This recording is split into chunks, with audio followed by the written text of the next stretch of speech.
Gunmen suspected to be herdsmen on Monday night stormed the Okpe-Abavo Ikar South local government area of Delta State, killing a 55-year-old farmer yesterday Friday, Jegbefume, and kidnapping his wife. It was learned that the gunmen are demanding the sum of 20 million naira ransom for the release of the wife of the deceased, Mrs. Antonia Jegbefume. Now, sources have said that the hoodlums, armed with AK-47 rifles, broke into the residence of this family at about 8 p.m. and shot the man dead. The village, which is a quarter of the Abavo clan, has been deserted with few elderly men and women still around, as terrified residents have fled to take refuge in neighboring communities. Speaking on the development, the chairman of Okpe-Abavo, Mr. Austin Nkemako, has said that some unknown persons invaded his home, shot him dead, injured his son, and kidnapped his wife. And up till now, they have not heard anything from his wife. But then the story earlier has told us that they are already demanding a particular amount for ransom for this particular woman that was, imagine the trauma of losing her husband, the trauma of knowing that her son is out there, and then the trauma of not knowing if she would ever come out. This is a very, very sad one. And this is the first story we're taking. But talking about farmers, we're like, okay, let's take it. Since it's around Delta State, let's get your thoughts on this one, Stephen. All right, so I think this speaks more about kidnapping, about a little bit about terrorism, than even about the caption you have on the screen, Herdsmen. Yeah. It tells you it speaks, you know, I find it hard to believe that herdsmen or herders would, go this far. And now you're demanding a ransom of 20 million naira. You have a man's wife with you. All of the scenarios, you have AK-47 rifles with you. All of this just goes to show that even up until this very moment, our system is yet to critically engage every single individual that is responsible for the herders institution as it is. Mieti Allah, I do pray and hope will come out to speak out and speak against all of this. What you don't find, it's hard to find Mieti Allah speak when it's, sounds this way. But if it were to have been the other, if the tables were turned, you would hear Mieti Allah. So what I would like to hear, or what we would like to see, is a statement by Mieti Allah, not just condemning this, but if they do have a way to get around it by, obviously, thankfully, members of the press have gone ahead to carry out investigations, and now shows it is a herder's involvement. So it means we do understand that there are bodies that govern their engagement as herders, and we do know primarily that Mieti Allah is responsible for that. I think it will be a very bad image if Mieti Allah doesn't come out at this point to say, look, we cannot allow this to go. So what I would suggest is that the government needs to engage our herders. Thankfully, I think it's less than 48 hours since Mr. President is now seeking approval from the National Assembly for the establishment of the Ministry of Livestock.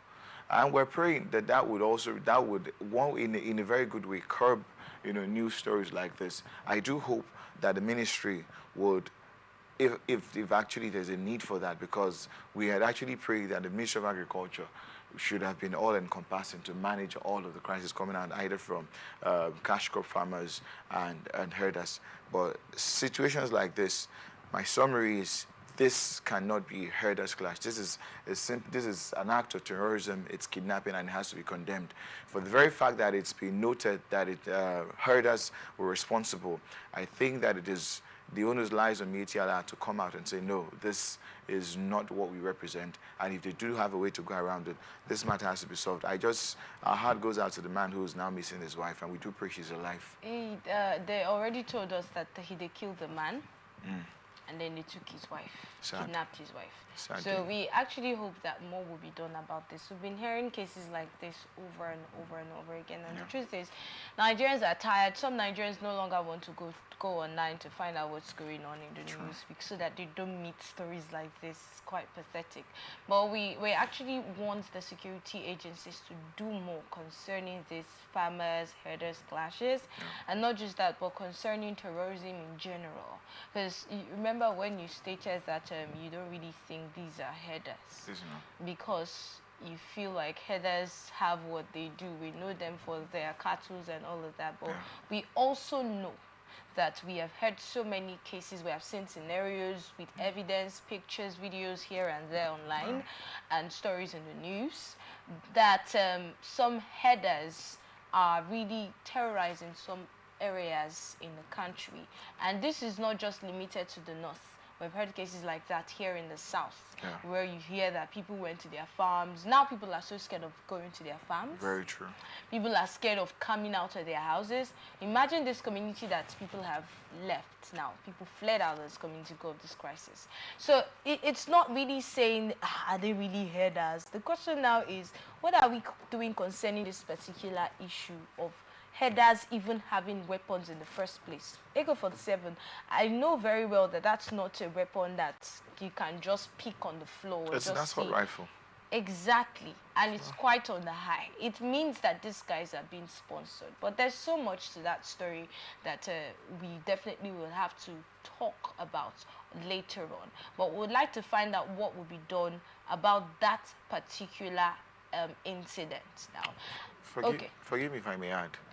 The mere fact that they have with them AK-47 rifles just goes to show that our security management architecture is flawed on many levels.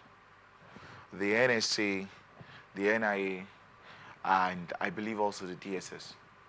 In this country of ours, we cannot tell how guns have become so proliferated, so much so that it's hard to tell who owns what, when, and how. So it is okay if you do find some educated elite having a registered weapon with him at home. But these are unregistered AK-47 rifles. How were they able to get into the country? How were they able to go through? And you have security architectures that should manage. So we're only being careful as to not point fingers. But in a country where you had the DSS, the NSA, the NIA, what have we been doing with our intelligence gathering system? So I do pray and hope that the government in this regard will sit up, because it's not just okay for us to keep saying, oh, the MIETI, I did, earlier on did mention MIETI, but at some point we need to ask ourselves, the systems we set up, we put in place to look at our security, the protection of lives and property, how functional, how effective are they? Since you have mentioned all of these agencies now, and how you've asked the question, what are they really doing, and what have they done, how effective have they been? Do you think it's high time we looked outside? And I'd like to ask my guests this question, especially when we talk about insecurity in Nigeria, because I know the debate was on at some point where some people said it would be quite embarrassing for us to, bring in foreign mercenaries to come help us handle our insecurity issues currently happening in the country. So do you think it is high time we looked outside? Do you feel like the people that we have, the agencies that we have on the ground are not probably, is it even a problem of us not having enough manpower? Because we have heard that we don't have enough police to citizen ratio. We've heard that men are not enough. We've heard that so many of them are being taken to, guard certain politicians, and that has made the people in the field less in number. So is it a problem of our manpower? Is it a problem of technology not being advanced? Is it a problem of the political will not being there? What exactly do you think is the issue with all of these agencies that we have on the ground, and yet this level of insecurity? Okay, so by the grace of God, I do have it on good authority that members of the NIA are trained by one of the best intelligence outfits and global partnerships in the world. We do have partnerships with the CIA. We do have partnerships with the MI6 and all of that. How are we able to collaborate? But then again, it's not every single time that would have to go and go for foreign help. Remember, is it every time we go to ask for foreign help? It is becoming a cry too many, in the sense that cases such as we've just read out in the news is a domestic affair. It's a domestic issue. This is not Osama bin Laden and what do you call it? But this is just 9/11. one. This is just one. We know that we've heard cases of farmers being in their farm and they're all still, these guys just come and kill everybody. They and are all walk still. away. They all are within the territorial jurisdiction of the agencies we've so listed. Lives are being lost. Lives are being lost. Yes, we admit that. But within the confines of the agencies we've listed, this is where you have it's a domestic affair. For every time we have to go out to look for international help, we also must be careful how we manage international relations, because Kingsley Moghalu did admit something, that it's hard at that level. No country is looking to be your friend. So if I'm going to help you, definitely there's going to be a deal at the back end. What do we get out of this? And it's sad enough that we're complaining how ineffective managing our resources are, because for every time you have to go out, you have to make certain concessions to these other bigger guys. So, but this is a domestic. Let us go back. Security in this instance can be made very local. Thankfully, let us use River State as an example. Since OSPA came into play, we've seen how effective. It's been almost 4, 5, if not a little bit more than 5 years now since the cry for local security police outfits and neighborhood police and all of those. So we do have within us the ability to nip this in the bud. But again, so what is the issue if we have the ability? It has always been political will. It has always been the political will.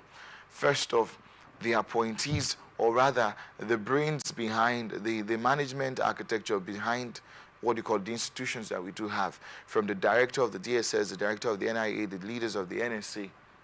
These are very intelligible Nigerians. These people understand what it means to protect lives and property. So when you find people not, and sadly too, there's, this could just tell you the demoralizing effect it has on, I believe, on some of the personnel of some of these agencies. Because how do you have, we are aware that there's hardly any town in this country where you do not have an operative of the DSS. But you have operations like this go on, and then there's no information out there. The response time is if at all they will get to respond. So we're not, there are a whole lot of gaps. Now the question is, there's an annual budget to fund each of these agencies, to have them trained at the international level. We understand this is not a case for Interpol now. This is not a case for Interpol. So how are we managing? I do pray and hope. We've not gotten to, you feel that we're not gotten to that level of insecurity. I wonder what level could be worse than where we are already. Even though I'm not saying we're at the worst level, but the cases that we've been recording really calls for an emergency action. All right. In fact, a state of emergency at the moment.